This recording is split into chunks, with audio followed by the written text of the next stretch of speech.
Welcome along. What are your first impressions of Dubai? Thanks, Laura. No, really amazed, getting to know the lay of the land and just getting used to everything. It's race courses that I've never seen before. Got to go to Sharjah yesterday. I've seen Jebel Ali from afar, and here we are at the Icon at Meydan, and really excited to have been in the commentary box earlier and just getting to know the views and what to expect, and just can't wait to get the racing started now.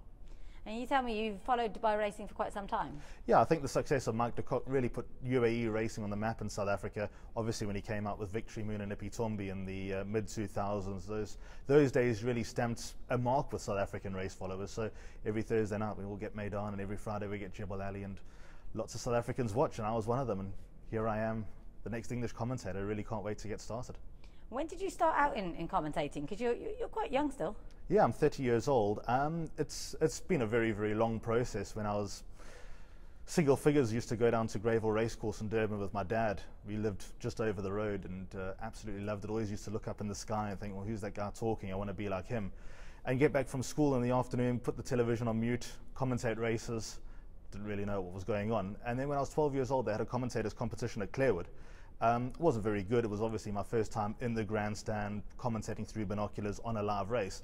But I think age was on my side, and someone saw a bit of potential and told me to stick at it. So for 7 years I was at the 3 KwaZulu-Natal racetracks, cutting my teeth, commentating into tape recorders, getting guidance from Craig and Sheldon Peters, who were the commentator station in KwaZulu-Natal. And eventually at the age of 19 there was an opening up in Johannesburg, and I took the opportunity in 2010, and things really snowballed from there.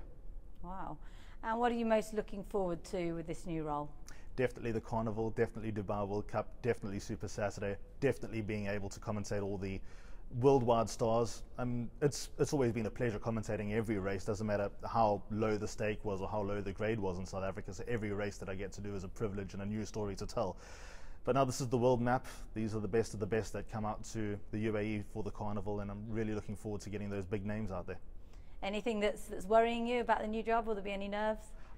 There's always got to be nerves. I suppose if you're not nervous about doing something you love, then it's time to move on and find something else. So there definitely will be some nerves. Just getting accustomed to the colours, the riding styles, the horses, and just different vantage points of different starting points in the racetrack. And what about the Arabian names? I've got some help. I've already got a few offers on how to get my tongue around some of those names. That doesn't really bother me. Zulu names in South Africa, Xhosa names in South Africa, Afrikaans names in South Africa, they all tongue twisters for me. So I know Arabic's a completely different kettle of fish, but I've got through it before, so hopefully Arabic doesn't pose too much of a challenge.